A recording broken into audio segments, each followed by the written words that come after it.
The building collapse comes just 5 months after a massive fire killed more than 100 people at another clothing factory in Bangladesh.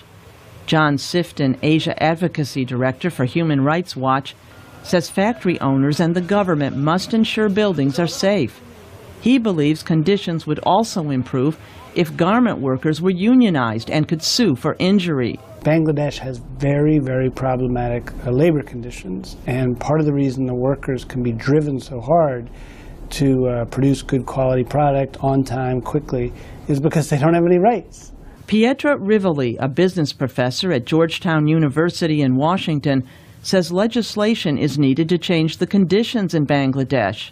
So is pressure by U.S. retail companies. When it becomes clear that a factory will not get orders unless it's adhering to certain minimum standards, the factories will start to take notice. After China, Bangladesh is the world's second largest apparel exporter. Sifton says Bangladesh pays 3.5 million garment workers some of the world's lowest wages.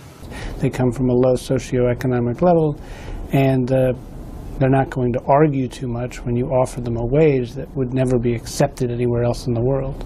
Those low wages and the ability to produce high-quality apparel are reasons garment factories move from one country to another.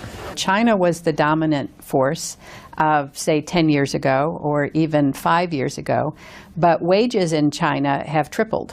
And so garment producers find it much more expensive now to produce in China.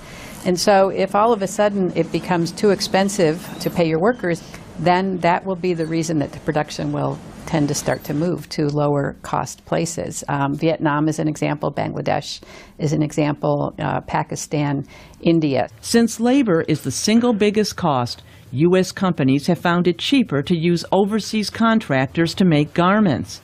That's why Rivoli says American apparel companies don't own factories. Instead, they place orders through a very complex international supply chain. Even though we tend to look at the large price difference between the price tag in the store and the pay that the workers get, in fact, there are not very many parties. In fact, there are no parties, really, throughout this whole process that are making a whole lot of money. Rivoli points out that garment factories often allow industrialization to take root and flourish. She says it happened in Britain in the 1700s, in the U.S. in the 1800s, and in China 10 or so years ago. Deborah Block, VOA News, Washington.